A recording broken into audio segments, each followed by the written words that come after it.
안녕하세요. 티파이퍼의 17번째 리포트 시간입니다. 지난주 18일이었죠. 한국은행 금통위에서 기준금리를 동결한 반면에 경제 성장률하고 물가 상승률을 하향 조정했다라는 뉴스가 떠서 또 한번 지수가 출렁했었습니다. 그리고 또 기추가 주목되었던 중국의 1분기 경제 지표가 전분기 대비 6.4% 성장했다는 보도가 있었고요. 참고로 좀 말씀을 드리면 작년 중국의 경제 성장률은 6.6%였고요. 1989년에 천안문 사태 이후 27년 만에 가장 낮은 경제 성장률이었다고 하네요. 물론 지금 중국의 경제 성장률 지표하고 GDP 지표 자체가 거품이 있다라는 시각도 있지만 여하간 올해도 작년과 비슷한 수준의 성장을 유지할 것으로 보입니다. 최근 20년 동안 아주 급격한 경제 성장률을 보였죠. 중국에서는 이제부터는 선진국의 경쟁률의 어느 정도 성장대인 2에서 3%대 그 안정적인 추세로 들어올 날이 머지않은 것도 같긴 합니다. 이제부터 국내 대형주뿐만 아니라 그 미국의 대형주들도 실적 발표들이 연이어 발표될 것이라고 생각됩니다. 해당 뉴스에 관심을 좀 가져주길 바라면서 본격적인 리포팅을 시작하도록 하겠습니다. 자, 오늘도 본 종목 설명 전에 유튜브에 올렸던 종목에 대한 주가 흐름을 먼저 확인해 보도록 하겠습니다. 이번 주에는 대부분 좀 오름세로 전환을 하였네요. 유튜브 업로드 이후에 장중 최고가 기준 신고가를 기록했다라는 이 노란색이죠. 이 노란색의 종목들도 상당히 좀 보이고요. 그리고 주차별 평균 금액을 보시면 현재는 총 12종목 기준의 평균 종목입니다. 저번 주까지 총 16번 리포팅을 했는데 그 중에 4번의 별도의 동영상들이 있었기 때문에 지금 총 12종목에 대한 제가 유튜브 종목 분석 동영상을 올렸고요. 이 12종목에 대한 평균을 말씀을 드리면 장중 최고가, 일별 종가가 아니고 장중의 최고가 기준이죠. 제가 여기 올려드린 지표 자체는 1주차 기준에 6.2%, 2주차 9.2%, 3주차 9.8%, 4주차 13%, 5주차 17.1%, 6주차 이후는 참고하시기 바랍니다. 향후에 이 종목명을 제가 업데이트를 계속 지속적으로 하게 될 것인데 만약에 이제 지금 거의 한 20종목까지 차게 되면 제가 처음에 올려드렸던 아스트란, PSK 이런 종목들은 당연히 이 도표에서 보이진 않게 되겠지만 이 평균 산정 시에는 이 그러니까 평균을 산정하는 이 지수에는 그 내용들이 포함돼서 업데이트가 될 것입니다. 꼭 지켜봐 주시기 바랍니다. 오늘은 20년 전에 국내 4대 기업의 하나였죠. 당시 4대 기업이라고 하면 현대, 삼성, 그리고 대우, 그리고 LG, 당시에는 금성이었죠. 당시 4대 기업이었던 대우의 그룹사였던 대우 그룹사에 대한 리포팅을 시작하겠습니다. 대표자는 김형 씨고요. 위치는 서울시 종로구 세문안로입니다. 이제 글로벌하게는 18개국의 해외 법인 및 사무소를 가지고 있고요. 1963년에 최초로 영진토건사를 창립합니다. 그리고 67년에 대우실업, 현재 포스코 인터내셔널의 모태죠. 대우실업을 설립합니다. 73년에 대우실업의 영진토건사의 영업권을 인수하면서 대우건설로 설립을 합니다. 그리고 74년에 대우개발로 상호 변경을 하고요. 82년에는 대우실업과 통합하여 주대우가 출범하게 되죠. 2000년에는 주대우의 건설 부분 인적 분할로 현재의 대우건설이 출범하게 됩니다. 2001년에는 증권거래소에 상장을 하게 되고요. 2002년에 11월 워크아웃을 실시합니다. 그러나 2003년 워크아웃 종결이 되고 프로지오라는 뉴 브랜드도 출시를 합니다. 2006년에는 금호 아시아나에 인수가 되죠. 그리고 2010년에는 다시 산업은행에 인수가 되게 됩니다. 참 그 탈도 많고 이력이 많은 회사입니다. 기업 비전으로는 빌드 투게더, 고객과 함께 최고의 가치를 실현하는 기업이란 뜻이라고 하네요.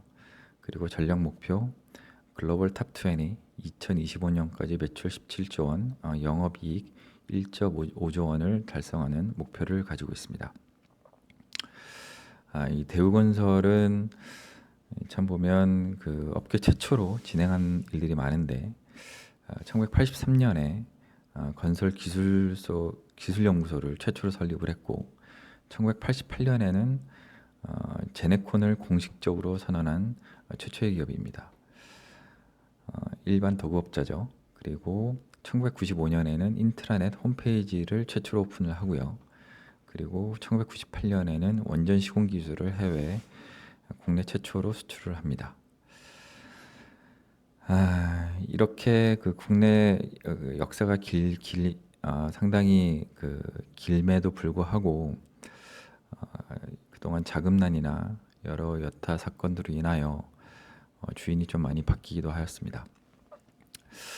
제가 지금 설명드렸던 내용을 간단하게 개통도로 약간 간략하게 설명을 좀 드리면 여기 보면 영진토건사가 그 대우건설에 인수합병이 되고요. 그 다음에 대우건설은 대우개발로 상호 변경을 하고 또 영진토건사는 영업권을 이용하면서 대우실업을 만들게 되죠. 근데 대우개발과 대우실업이 통합되면서 대우를 출범합니다. 그러나 이 대우가 1998년에 그 쌍용차를 인수를 했죠. 그러면서 자금난을 겪게 되고 그러면서 2000년에 인적 분할을 실시합니다. 대우건설, 대우인터내셔널. 물론 여기에 또 다른 그 계열사가 있으나 여기 보면 건설 계열 쪽으로만 개통도를 만들었기 때문에 관련해서만 좀 표를 만들었습니다. 그래서 결국에 2000년도에 이 인적 분할된 회사 중에 이 모든 부실자산은 이 대우가 끌어안고 바로 파산을 하게 되고요. 그리고 당시에 인적 분할되었던 대우건설은 현재 이 본종목까지 이끌고 오게 되고 대우 인터내셔널은 이 포스코에 인수되면서 포스코 대우로 되었다가 작년에 포스코 인터내셔널로 최종 사명을 변경하게 됩니다. 자, 이번에는 종속기업 현황을 좀 보도록 하겠습니다. 총 14개 종속사가 있고요. 건설업부터 강구조물, 하자보수업 같이 직접적인 건설업과 관련된 직종과 그 다음에 호텔, 부동산, 골프 리조트, 요식업 등도 같이 행하고 있습니다. 보시면 여기 미국에서는 그 두 가지 회사가 있는데요. 하나는 그 부동산업을 하는 이 DW 아메리카라는 회사가 하나 있고요. 그 다음에 또 하나는 그 사이판에 여기 라울라우 디벨롭먼트라는 이 골프 리조트업을 하는 이 사업소가 있습니다. 그리고 리비아 트리폴리에는 호텔업을 하는 그 사업자가 있고요. 그리고 그 나이지리아, 베트남, 그 오만 두쿰이죠. 두쿰에서는 건설업 사업자를 종속사로 두고 있습니다. 총 주식수는 4억 1,500만 주 정도 되고요. 그리고 주유주주의 주식수는 2억 4천만 주로 약 58%, 그리고 기타 소액주주 1억 7,500만 주로 한 42% 정도를 차지하고 있습니다. 유상감자는 딱 한 번 실시를 했었는데 2007년에 약 1,357만 주를 유상감자를 했었습니다. 당시에 금호그룹 인수 비용을 지급하고 주주 가치 제고의 목적으로 유상감자를 실시했었죠. 당시에 주가가 최고가를 달리고 있었기 때문에 이거 유상감자를 진행함에 있어서 큰 문제는 없었고, 또 당시 해당 비용을 그 본사 빌딩을 모건 스탠리에 매각하여 충당하였기 때문에 당시에는 큰 문제가 없었을 것으로 판단됩니다. 자, 대우건설 관련 업황입니다. 대우건설 관련해서는 아마 주변에서 많이 접하기도 하셨고, 그리고 뉴스에서도 많이 인식이 되셨을 거라 판단해서 좀 간단하게 설명을 드리도록 하겠습니다. 크게 해외 플랜트 토목 분야 그리고 주택 분야 등이 있습니다. 첫 번째로 해외 플랜트 및 토목 분야. 실적 악성 현장이었던 모로코 사피 프로젝트에서 약 420억의 환입이 완료되었죠. 이게 작년 기준 4분기에 환입이 되면서 결국에 그 해외 플랜트의 악성 고리를 하나 끊었다라는 생각이 듭니다. 다음으로 에티오피아 카타르 현장의 공기 지원 발생 비용 288억 원. 카타르 현장 같은 경우는 준공이 되었고요. 그리고 수익성이 양호한 나이지리아의 LNG 에카 플랜트 총 규모는 43억 불 프로젝트의 수주 전에 돌입을 했습니다. 총 6호기 중에 5기에 대해서 대우건설 수주 실적이 있고요. 그리고 7기는 기본 설계 계약 체결이 완료되었기 때문에 어느 정도 이 수주 전에 입지에 좀 선점하였지 않았나라는 생각이 듭니다. 다음으로 모잠비크 LNG 에어리 1, 에어리 4에서의 수주 기대가 예상되고 있습니다. 자, 다음으로는 주택 분야입니다. 2018년에 주택 분양이 워낙 급감을 했었기 때문에 2019년에 매출이 감소되는 것은 어쩔 수 없는 현상이라고 생각을 합니다. 하지만 2019년도에 국내 2.6만 호의 그 주택 분양이 예정되어 있는데 과연 현재 분양 시장이 좀 얼어붙어 있기 때문에 주택 시장이요. 얼어붙어 있다라기보다는 작년에 워낙 많이 올랐었기 때문에 그거에 대해서 어느 정도 약간 침체기에 들어섰다라고 볼 수 있죠. 그래서 이 주택 분양이 어느 정도 진행이 될까가 아마 올해 그 매출이나 실적의 관건이 되지 않을까 생각이 됩니다. 다음으로 해외에서는 베트남 하노이 신도시 18년 9월에 아파트를 분양했고요. 그 다음에 2020년 10월 준공 예정입니다. 이 하노이 신도시 같은 경우는 일개 규모가 약 12억 불 정도 된다고 하네요. 자, 다음으로는 이 건설에 대한 내용이 아니고 회사 자체에 대한 업황을 보면 이 산업은행의 매각이 본격화가 예상된다. 현재 그 산업은행에서 KDB 산업은행이죠. 산업은행에서 동부제철과 아시아나항공의 공격적인 매각이 진행 중에 있습니다. 다음에 수순으로는 여기 대우건설과 그 다음에 이 현대상선이 되지 않을까라는 의견이 지배적입니다. 지금 대우건설에서는 자체적으로도 자산 매각을 진행 중에 있는데 송도나 인천 등의 3개 호텔을 매각 대상으로 내놓았고요. 그리고 송도와 IBS 타워 같은 경우에는 원래 그 대우건설의 신사옥 후보지였는데 작년에 을지로에 있는 서밋타워로 본사를 이전하기로 결정을 하면서 결국 매각 대상으로 포함되었습니다. 저뿐만 아니라 국내 골프장도 지금 처분을 시작하고 있죠. 이렇다라는 내용은 결국에 대우건설에서의 매각 절차가 실질적으로 착수가 되고 있지 않냐라는 시각입니다. 다음으로는 이 매각에 대한 과거 이력이죠. 호반건설에서 단독 입찰을 했었고요.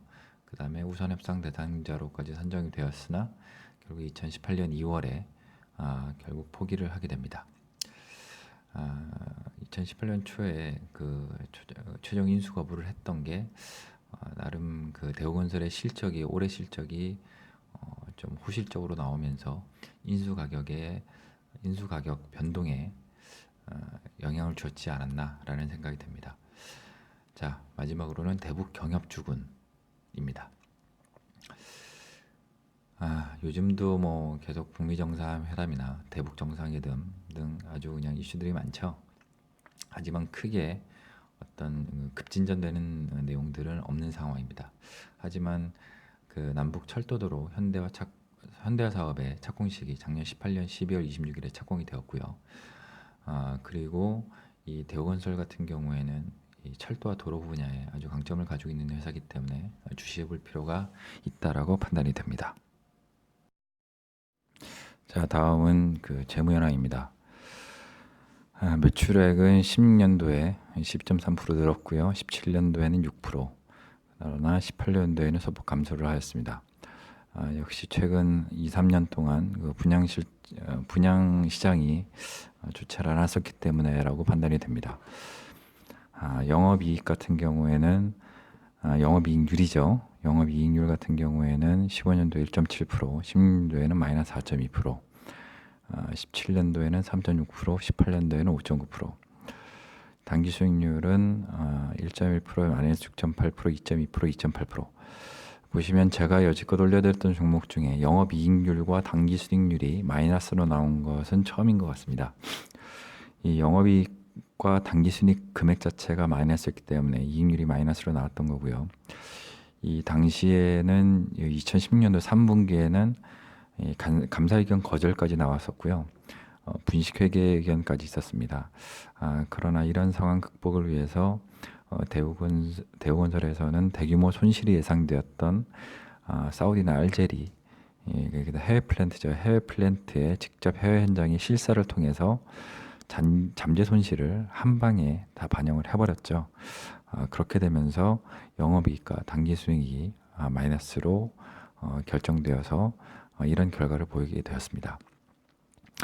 그러나 18년 기준으로는 어쨌든 영업이익과 당기순이익이 예전 대비 오름세로 나오는 곳으로, 오름세를 유지하는 곳으로 지금 나와 있습니다. 시가총액은 2조 3천억, 그 다음에 2조 1천억, 2조 4천억, 2조 2천억, 2조 1천억. 17년까지 16년에 이 마이너스 1조 그래서 떨어졌다가 그 다음에 17년에 다시 호실적이 반영되면서 상당폭 올랐죠. 그러고 있다가 18년에 다시 떨어져서 19년 현재는 16년에 최저가를 찍었던 그 수준까지 머물러 있는 상태입니다. 시총 대비 영업이익률이나 당기순이익률은 말씀을 드렸듯이 이 파란색이 뜬다라고 하면, 마이너스가 뜬다라고 하면 주가 총액이 많이 올랐다는 얘기고요. 주식이 많이 올랐다는 얘기고, 플러스가 뜬다라고 그러면 결국에 주식이 떨어졌다는 이야기죠. 그러나 지금 매출액과 영업이익, 당기순이익이 최근 3개년 동안 계속 그 오름세를 유지하고 있음에도 불구하고 최근 3개년 동안 이 시총 대비 영업이익률과 당기수익률은 떨어지고 있다라는 것은 결국에 이 주가가 많이 떨어졌다, 저평가이다 라는 내용이죠. 자, 유보 비율 36.5, 2.7, 12.8, 14.7%. 타 그 회사들을 보면 그 제조사나 그런 회사들을 보면 대부분 100% 이상을 상회하는데 여기 지금 건설사이다 보니까 이 분양에 대한 이런 그 비율을 반영하는 것들 때문에 유보 비율 자체가 굉장히 낮죠. 우선은 유보 비율이 낮다 하더라도 지금 보시면 최근 3개년 동안 2.7, 10.8, 14.7 점점 늘고 있다라는 추세에 좀 집중을 해주시기 바랍니다. 그리고 보조재무지표 PER 같은 경우는 22, 마이너스 2.9, 9.5, 7.5, 그 다음에 PBR 0.82, 0.99, 1.05, 0.94, BPS 6824, 5133, 5640, 5735 보시면 최근 3개년 동안 역시 오름 추세로 가고 있죠. 자, 매출을 보시면 그 해외 건설에서의 호수주가 예상이 됨에도 2018년도뿐만 아니라 2017년도에도 그랬고요. 그 분양시장 자체가 좋지 않았었기 때문에 2019년도 매출은 감소가 예상이 됩니다. 크게 감소가 될 거라고는 예상하지 않고요. 그 다음에 이익 쪽을 보시면 해외 시장의 악성 현장이 어느 정도 정리가 된 상태고요. 그 다음에 안정적인 국내 건설 수익성으로 최소 올해 정도의 이익률은 확보하지 않을까라는 예상이 됩니다. 매출은 감소하는데 올해 정도의 이익률을 확보한다라는 것은 결국에 당기순이익률이나 영업이익률은 올라간다라는 의미겠죠. 그리고 마지막으로 보조재무지표는 우량지표 방향으로 진행 중입니다. 자, 다음은 주봉기준 차트 현황입니다. 여기 표에서는 지금 2007년까지 나와 있지 않으나 그 2007년 당시에 최고 주가였습니다. 33,000원. 당시에 거의 매출 1위 2, 3년간 매출 1위를 누리고 있던 GS건설을 제치고 1위에 올랐던 시절이었죠. 그때 33,000원으로 최고의 주가를 유지를 하고 있다가 이후 등락을 반복하면서 지속적인 그 하락세를 유지하는 모습을 보이고 있습니다. 그러나 보면 당시에 그 주가가 33,000원일 때 해당 년에 단기 순이익은 6,300억이고요. 그 다음에 영업이익 6,300억이고 단기 순이익이 8,700억이었습니다. 근데 현재 주가는 그 당시 대비 85% 하락해서 15% 수준인데 2018년에 단기 순이익은 3,000억으로 그 올해 35% 수준임을 감안하면 현재 기간이 어느 정도 저평가 구간이라는 생각이 듭니다. 반면에 이 아무리 그 급등락을 반복을 하고 있다고 하더라도 이 가장 중요한 거는 아직은 이 하락 흐름세를 벗어나고 있지 못하라는 것인데요. 하지만 저는 뭐 하락세라 하더라도 현재 구간에서는 저평가가 어느 정도 되었다라는 판단하에 리포팅을 하는 것이고요. 하지만 실제 매매를 하신다라는 입장에서 보시면 반드시 어느 기준을 따라서 매매를 하셔야 됩니다. 제가 지금 여기 보시면 이 파란 선과 빨간 선을 그어놨는데 이 장기적으로 움직이는 고점이 움직이는 라인이고요. 검정색 같은 경우는 그 다음에 빨간색 점선 같은 경우는 단기적으로 이 등락 시의 고점 라인입니다. 매매를 하실 때 항상 이평선 매매를 준수를 하셔야 되고요. 그리고 지금 제가 이 연결을 해드렸던 이 중장기 고점 연결 라인, 이 검정색 점선과 그 다음에 단기 고점의 연결 라인, 이 라인을 반드시 좀 주시를 하셨다가 이 라인에 어느 정도 이 주가가 부딪히게 된다라고 하면 분할 매도를 대응해야 되는 시점이 아닐까라는 판단이 듭니다. 하지만 이 상기 고점 라인들을 지속적으로 돌파하지 못한다라고 그러면 지금 현재 기준에 2018년 10월 말 가격이 최저점인데 이 10월 말 가격이 최저점이 최저점이라고 판단이 되지 않을 수도 있습니다. 그렇기 때문에 반드시 본 종목은 단기로만 대응을 하시는 게 필요할 것으로 판단됩니다. 자, 제가 대우건설에 대해서 차트 설명까지 마무리되었고요. 지금 대우건설에는 여러 가지 이슈들이 많습니다. 물론 뭐 이 재무적인 내용들도 마찬가지겠지만 그것보다는 뭐 산업은행이 지금 진행 중인 매각을 진행 중이라는 내용과 그 다음에 이 대북 경협주군에 속해 있다라는 내용, 그리고 이 어느 정도 이제 실적이 턴어라운드 되는 시점이 아닌가라는 그런 내용들을 바탕으로 좀 작성을 했고요.